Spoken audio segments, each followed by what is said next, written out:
Доброго времени суток, меня зовут Мальгина Оксана Александровна, я логопед. Тема нашего видео — можно ли исправить картавость у взрослого человека? Под данной темой подразумевается то, что мы будем говорить о произношении звуков «р» и «ре» у взрослого человека. Как вариант, таким типом произношения может выступать горловое произношение. И при ответе на этот вопрос, конечно, можно. Да, можно исправить такое произношение даже у взрослого человека, но для этого нужно этим заниматься. На это нужно время, силы и, самое главное, желание. Этим, конечно, и занимаются люди, которые проходят мои видеоуроки.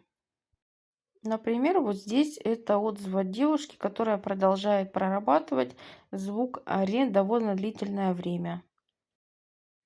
А если вы желаете тоже проработать свое произношение, то по ссылке в описании переходите на сайт и ознакомьтесь, там больше отзывов.